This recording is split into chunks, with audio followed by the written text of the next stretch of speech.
And How you and doing? Can you, oh, what's up, Anthony? good. Can you guys hear me? Yeah, Yes. where you from, by the way? Pennsylvania. Nice. Yeah, I'm one of the Pennsylvania guys that calls in, and we're always the goofed up one with some of the case law, Yeah, you guys have a little, and it's getting goofier, unfortunately. But Oh. unfortunately. yes, Except for the gun laws. We got good gun laws. can I tell you something? I'm a big gun guy, Yep. right? Yeah. So I tell people all the time, if I had to live in the East Coast, it certainly would be not New Jersey, because I hate New Jersey as far as their gun laws. It would be Pennsylvania. Pennsylvania has great gun laws considering where they're located. So continue. My question is about open air sniffs with canines Yep. and the difference, if there is, and I believe there is, when you're doing it on a vehicle versus a person. I believe the courts are more restrictive if you're running on a person. Mm-hmm. So if you could explain the differences of that, and I have a particular scenario. What if you have a person stopped on a pedal cycle and you want to run a dog around the pedal cycle because say it has like saddlebags or something? Would the courts look at that as a sniff of a vehicle or a sniff of the person?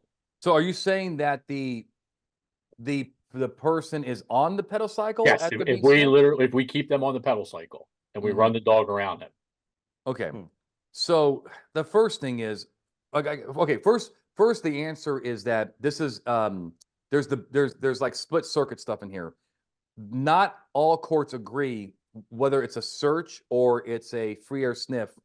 On the people. Correct. Right. So Mhm. let me I have my computer. Okay. So I have, some legal databases. While I'm looking here, will you tell our audience about Cabalas? Mhm.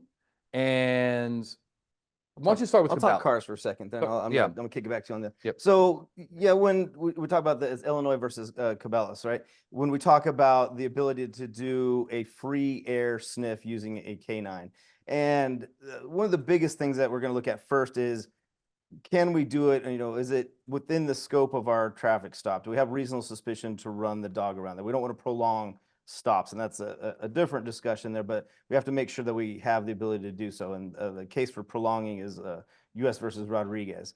But when we talk about Cabalas, it talks about the dog's ability to smell the air around a vehicle, and the dog is hitting on a substance or contraband that you're not allowed to legally possess anyway. So when we look at this, the dog is smelling the air outside the vehicle, so we can do it. It's not a protected area, if you will, the air around the vehicle. As long as, again, if we're lawfully positioned to do so, we have the car detained, not on curtilage. There's a lot of different factors that go with that. So when we get that indication of that hit from the dog, then that's going to give us our probable cause for search inside there. When you talk about the bicycle, does this thing have a motor on it? My thought was no, just a pedal cycle, but it Just could a go either way. simple pedaling Say a bicycle. pedal cycle, but Right. on the roadway, Have you not on seen private just a property or straight anything. pedaling? I feel like there's always gonna be some component to Okay, so a motor okay, so capacity to it, right? yeah, let me Pennsylvania considers a bicycle, pedal cycle, it can be a vehicle. Like you can get a DUI on a pedal cycle. Mhm. Well, I don't like that part. That's Mhm. that's a bunch of BS, by the way. Come on. I mean, you do not like no drunk person can have any accelerated mobility. You got to walk everywhere drunk. Right, yeah. So here is my viewpoint, okay? This is tough. So California has a case that says that, and they are a pretty good state for case law Mhm. when it comes to search and seizure. They have a case that says a bicycle is a motor vehicle under the motor vehicle exception. Now, the one thing we want to recognize for those states, the people that are on this webinar, is that it doesn't really, it's not what your state says. It's not that, hey, we can get a DUI on a bicycle, and other states say no. It's what it's what the Fourth Amendment would say under the Carroll Doctrine. Right, the motor vehicle would say, Yeah. right? Yeah. However, readily mobile. I mean, there could be an argument that the bicycle is readily mobile. It can get out of the jurisdiction in time. When you in your planes, trains, and automobiles, that's one of the things that made me think about this. You went into a lot of different things that are considered vehicles that people don't normally think of. Yeah. But bicycle didn't come up as one. I don't like it. I Yeah. can tell you my intuition here is that ultimately I don't know if the Supreme Court would say that something that is self-propelled is really what they're thinking of when they say readily mobile, right? Because then you almost have to rely back on the exigency component to it, like and the Supreme Court didn't like that. Yeah, I agree. Huh. So I don't like it. I think that motor vehicles are really what they're kind of talking about. That's really, that can be moved at a jurisdiction quickly and so forth. There's no exigency requirement, but you get my point. Right, yeah. And I don't think that bicycles are highly regulated, which is Chambers versus Maroney. I don't like it, but California says it's good, and I do trust California case law a lot, so I could be wrong. But anyway, but the fact that you can get a DUI on bicycle is probably not the main factor. It's what the constitutionally is the expectation of privacy different for a bicycle versus a car. Anyway, Yeah. so is you still there, Anthony? Yep, yep. But yeah. All right. So here, so I found, I'm looking at one case. I'm trying to pull up under Westlaw, but the one thing I want to talk about before I can kind of pull this up and give you a crash, just an instant, like maybe summary. Actually, hold on. See, Shane.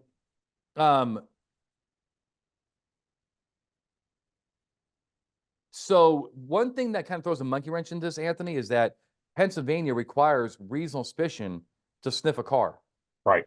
Now, okay, so that's what we're talking about here, the motor vehicle exception. So do you have reasonable suspicion that this person on the bicycle is involved in narcotics? Or is this you didn't have reasonable suspicion? For the sake of argument, let's say reasonable suspicion. Otherwise, I probably wouldn't drag a canine out. Okay, good. And also, I think that let's say we have no case law on this particular issue. Well, if Pennsylvania Supreme Court is saying that you need reasonable suspicion to run it on a mechanical object like a car, why wouldn't they at least want that for a human being? Right? At least, right? I mean, yeah, but I thought, and I could be mistaken, I thought I've read things where they even look a little more stricter to sniffing a person. No, that's why I'm like, saying, so if I had the guy yes. on the pedal cycle, would they look at it as, okay, just reasonable suspicion because we're searching the bike that the guy happens to be on? Or do we need a lot more before we start sniffing people? And in this case, he happens to be sitting on the bicycle. Yeah. So no, I agree. I'm just saying that, to say the least, I think you need reasonable suspicion. Right. But in Pennsylvania, do you need RS to ask for consent for? I don't think you need. Stop. You're saying that you can, right? Can you even ask for consent without reasonable suspicion in Pennsylvania? Not well. You're going to be extending the stop, so you need a reason. Well, no, but a consent is authorization to Right, extend but to even ask, there are some states you have to have RS to ask for that consent. I off the top of my head, I don't believe so. I gotta look at that. I'm But not sure. I think I normally wouldn't be. I mean, most people wouldn't ask for consent unless you had a reason to be asking. So yeah. Okay, I found the answer. Hold on. There it is. You need probable cause. So it's Commonwealth versus Rogers. It's a Pennsylvania Supreme Court case. It is 578 PA 127. Can you write that in the notes, Rick? 578 PA 127 2004 Rogers. They said that, and again, this is just off the cuff here, Anthony, maybe there's another case that but based on, I'm not giving you legal advice, of course, but I'm just trying to help point you in the right direction. But it seems pretty clear here. It says that, let me see if I can find the right.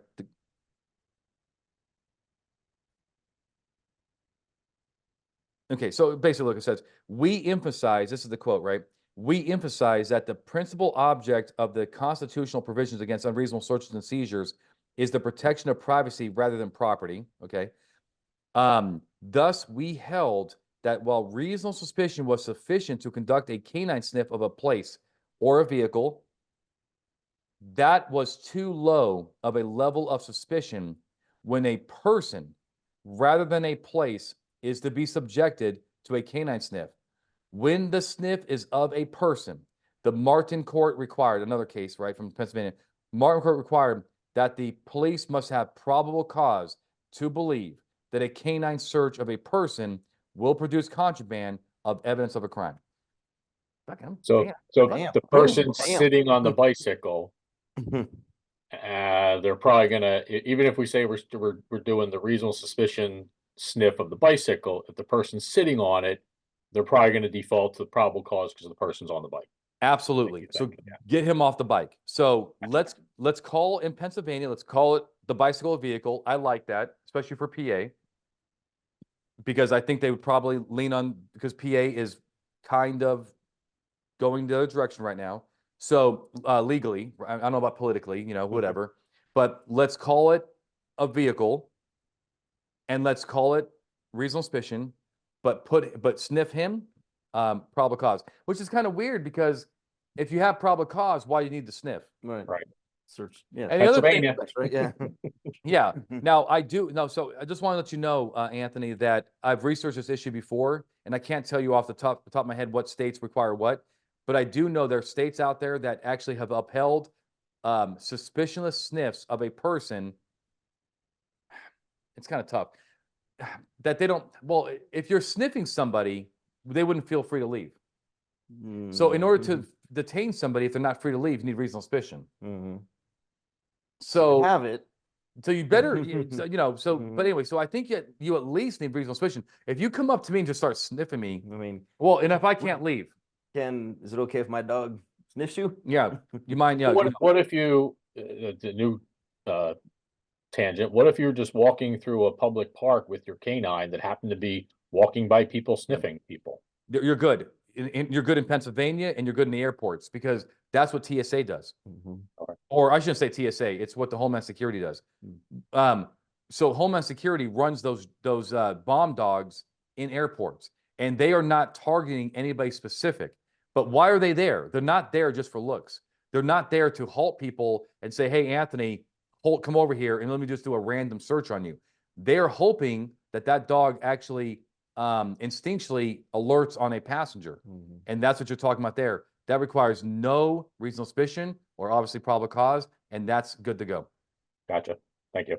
So at the end of the day, for our listeners here, look, you're probably going to need reasonable suspicion to target a particular person. Hey, come here, submit to the sniff. I've seen those cases, and basically, I've seen them kind of going back and forth, but I think generally speaking, they're not going to feel free to leave, so you need reasonable suspicion. In Pennsylvania, we need probable cause, so that's the other extreme. But the one thing else, Anthony, is that most drug dogs in this country are dual purpose. And they're patrol dogs as well as drug dogs. Right. And if I was the chief of a police department, I would not let a patrol dog sniff a human being. It's never worth the bite. You could pay $1 million in that case if they suffered lifelong injury. You know what I'm saying? Gotcha. I wouldn't. But if it's a pure drug dog and it's like the Cocker Spaniel, right, that's different. Yeah, it'd just be merely a flesh wound. Walk it off, big guy. Walk it off. Right. All right. Thank you, Anthony. Who Thank else you. has something? What do you think, Amanda? Huh? Hold on. We got a little weird twinsy thing going on tonight. This wasn't even on purpose. No. But why don't you give your boy a little shout All right. out? Well, since we're talking socks here, It's what was the company called? Boldfoot Socks. A good friend of mine owns the company. Grown in America, sewn in America. Fantastic socks. Boldfoot Socks. And can I say owned by a law enforcement officer? Owned by law So enforcement that's officer, why his family. I buy all my socks, my work socks, from this company. But that's why it's owned by a law enforcement officer, and they are fantastic socks, super high quality. Grown, sewn, the whole thing. Yep. Yeah. And when you make this kind of money, spend it. So you see our new hat. Look at this new swag that we got here. Oh man. Blacked out a little bit. A little flex fit. I wish I was like cool. You know what I mean?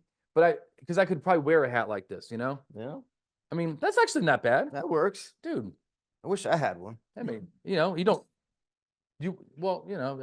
I'm done with it, and then I won't tell them where I got this shirt. But yeah, go to my closet, Oh, and then also look at the new swag. We got a Columbia Man. fleece sweater. Nice. Yeah, with the blue to gold on there. I like it. Stop complaining. Some marketing here, huh? All right. Does anybody else have a question? We'll That's legit stuff right there, huh? so you can see it. Hold on. There you go. Hold on. Oh man, there we go. I just dropped 20 years. I worked with a guy over when I was on the task force, and he was a special agent, but he also did a little bit of undercover work. Yep. And he wore a hat every day to work, and it was forward when we were at work. But Mhm. whenever he did UC stuff, I know. hat backwards, UC mode. You know, that's the thing. Like, can I just tell you, we're, you know, this is a podcast here. So I actually, did I ever tell you my foolproof way to never sell drugs to an undercover cop? No, I'm curious though. Look at their teeth. Yeah. Cops have great dental usually. So if I was going to sell drugs to you, first of all, I would never sell drugs to you. Okay. Your pearly whites, I'd be like, all right, show me your mouth before I give you your ounce. And I would see no cavities. You aren't getting anything from me. All right. So let's talk about a case, my friends. And if anybody has a question, Rick, just let us know. Okay. But we got to talk about an Eighth Circuit case where the cops got denied qualified immunity because they pulled over a car just to confirm the temporary tag was valid. The old temporary tag. Now, guys, I have been teaching about, and look, it ain't about me. It's just the fact that I kind of predicted this a little bit because when I was a trooper, I did this. Oh, I could not tell you how many cars I've stopped in the past. Right. With just, you know, temporary tags, right? Just to see.